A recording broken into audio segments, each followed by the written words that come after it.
It all started with this one video for this epiphany to hit like the white truck on K dramas that everyone hates, by the way. I am meant to be a writer, okay? That's my calling. That's what I am born to do. Probably it's the same for you too. Yes, you. Don't worry, I'll tell you why with examples, the metaphors I used, and how it rooted from the crappy days of my life. Who knows, by the end of this video, even you might start writing a story. If you actually did start writing a story, you should like, subscribe, and comment, okay? So, hello everyone, I am Akshay Bharati. And I love writing stories and many other creative stuff. I always did, and I still do, but stories are what we are talking about today, while exposing myself to the internet. I was happily writing what I dreamt, but since my age is getting a bit too serious and my mom's like, is your stories paying the bills? No, money does. So get a life and start earning. Yeah, my life is a soup and I'm a fork, but hey, at least I can write stories out of it with killer metaphors and relatable emotions. Sad life.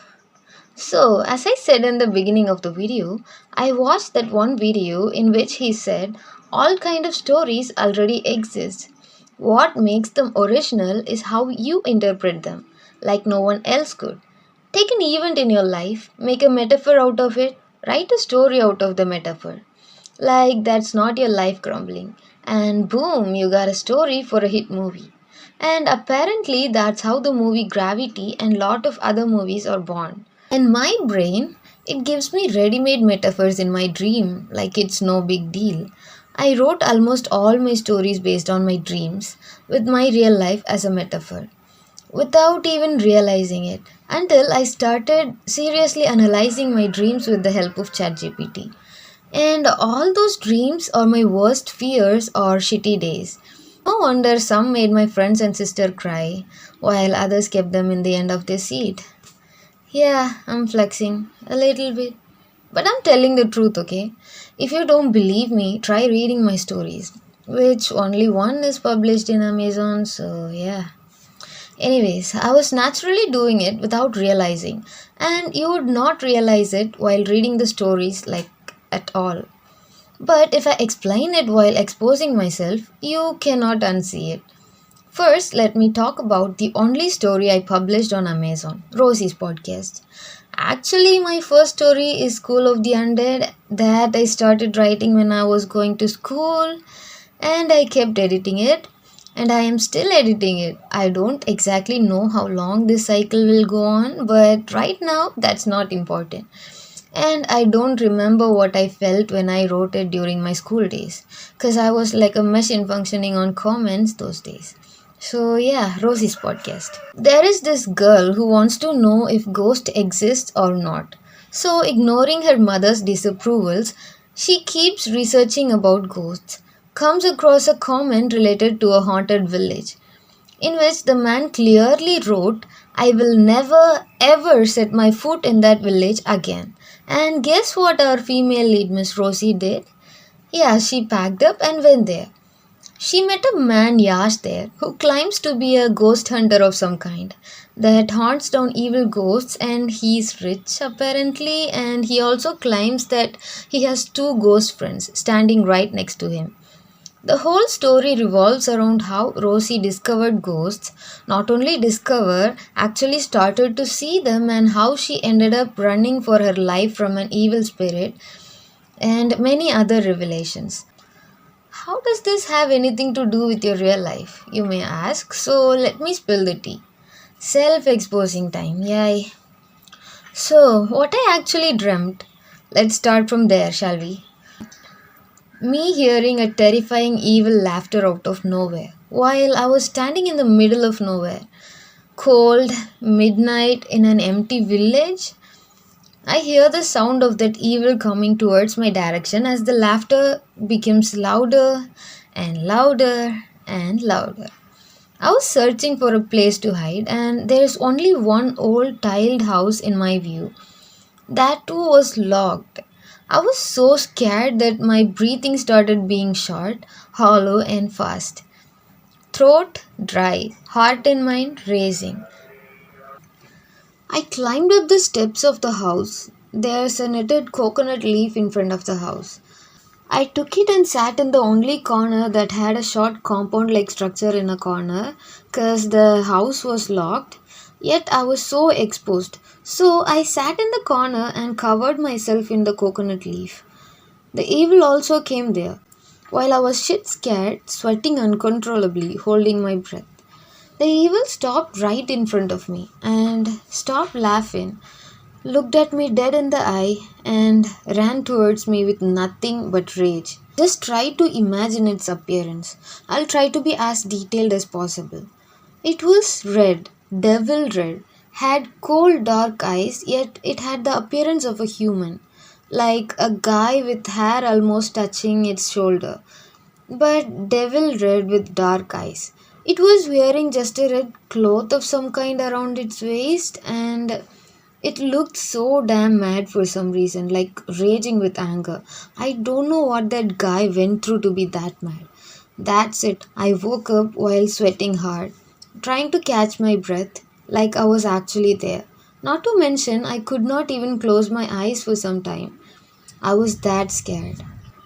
But hey, the dream did not just end there. After I don't know how long, I fell asleep again, and now I was running for my life from the same evil. I climbed on a high compound wall trying to save my life like it would help in any way. Then I also helped someone else up the compound walls too. God, this time I woke up again and did not go back to sleep. And that, my friends, is how Rosie's podcast was born. If you actually read the story, you'll know how I interpreted this in the story. Now, for how this connects to my real life, that's what gives the story its own soul. Probably a part of my soul. If you're still watching, thank you. And you have better attention span than a goldfish. So, congratulations. Now, back to what I was going through during the time of my life. During that time in my life, I was scared, I was angry, and was being crushed by expectations. A hell lot of expectations, from my parents to my teachers. It was that time of my college life. Placements. That's what I meant. I for real don't want any IT jobs or government jobs. I want to continue creating, be it my stories, songs, art. I want to create and earn from that. But it's not that easy to live as an artist in this world, is it? From getting recognition to getting the right price for a work, everything is a battle. Now AI too is copying artists' work. That's exactly why many artists just quit doing art and do a work that pays, though it drains them, though they are just living like walking shells. That's exactly why my parents want me to get an actual job that pays me well. So, my parents, my teachers, probably everyone else except me wanted me to land on a well paying IT job or probably a government job. I not being able to talk back because, yeah, I write stories, I draw, I sing, but none of that is paying me in money. I had nothing to my side to argue about, so I sat down with my laptop to apply for placements.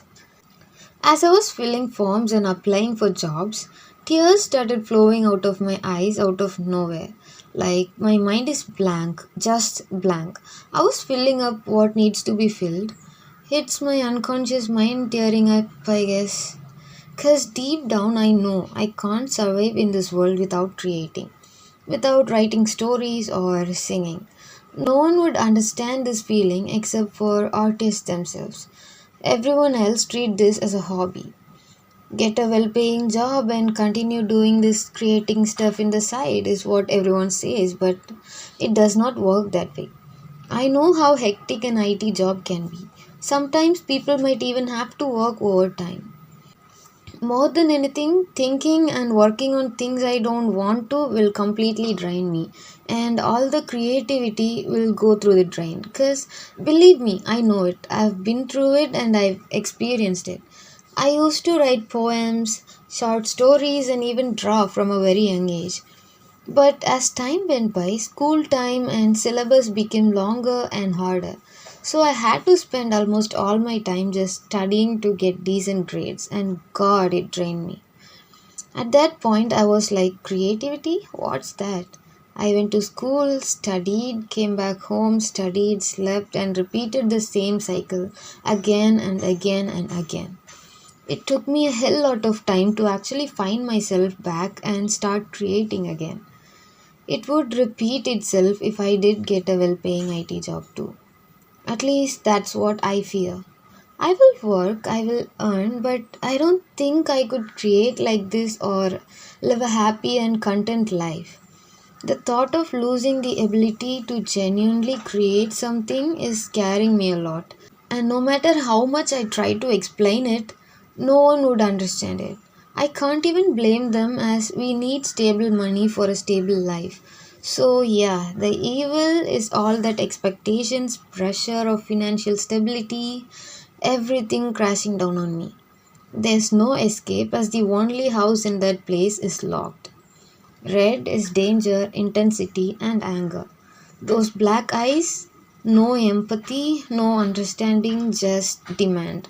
Human looking but not really a human, familiar yet unfamiliar, equals all the people that's expecting anything else but creativity from me. And the coconut leaf, the only thing I had to cover myself, that shows how small my defenses are to continue creating without getting caught in all these pressures and expectations. The horror I experienced while thinking, what if I did end up in a job and lose the ability to create again? Yeah, that's what translated into the horror I had while coming face to face with the evil. I was still trying to get myself up and continue creating. That was what translated into me getting up on the compound wall and even trying to help someone else. That's why I create. I can draw, so I surprise people by drawing their portraits. That's a little something I can do to make their day and bring a smile of pure happiness to their face. I love seeing that. I write stories so that anyone who reads it could forget their problems and live in the world I created, even if it was just for a moment. I want to sing the words that could comfort others and make them feel seen and less lonely. I create so that people who consumes them could feel better. Even if their mood went from sadder to just sad, it's still a win because that means they feel better than what they were feeling earlier, right? Only art has the power to do all these things. Even all these metaphors. Who would think a horror thriller story could have such layered, meaningful, and deep metaphor? I took these elements and created a whole story and a world around it. Throughout the story, Rosie wanted to be felt involved and seen. She always wanted to prove herself to others. She always wanted to help in one way or the other, even if it meant putting herself in danger.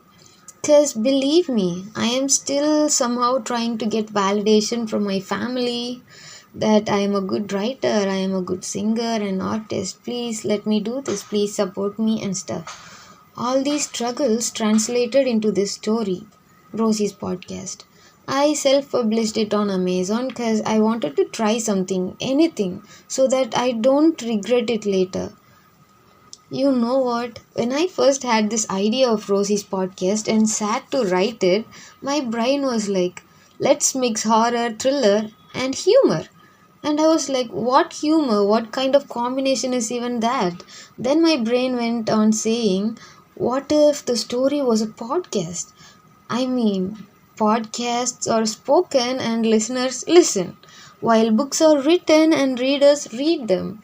I was confused, yet my brain was like, just do it. It was a fun challenge though to mix all that in a right blend and actually making the story out of it. Gosh, I still don't know how and why I even decided on that blend. I also have other stories, some of those were published on Wattpad. They are free to read, so feel free to check them out. And if you do check them out, don't be surprised seeing all the different genres I covered. All the stories I wrote rooted from something I felt, something I went through, or it is going through. Except that Dolly's family adventure. That too rooted from my dream. It has like, but It has like zero logic and is so unhinged. I just wanted to have fun with it. How illogical and ridiculous can a story be? I wanted to know the answer, and so I wrote Dolly's Family Adventures. So, how many of you actually think you can write a story or a poem or any form of art after watching this? Do comment down below. I really want to know if I'm the only one dreaming in metaphors or other people like me actually exist. And if you are an artist, what struggles did you face or how did you start earning as an artist? I would love to know everyone's stories too. That would be a great motivation to keep pushing. Because I was never this clear about creating art. I decided to take some time and give it my all for art, as I don't want to regret later for not trying. I know there will be a lot of pressure and what ifs, but I want to. No, I have to do this. And if you just realized you can write a hit movie or become a writer, make sure to like, comment, and subscribe for more of these unpredictable realizations and chaos. Cause why not? It's free, so do it now. I'll meet you in the next video on I don't know what, but I can assure you that it will definitely be chaotic and unpredictable, but you'll enjoy it anyway. So, bye.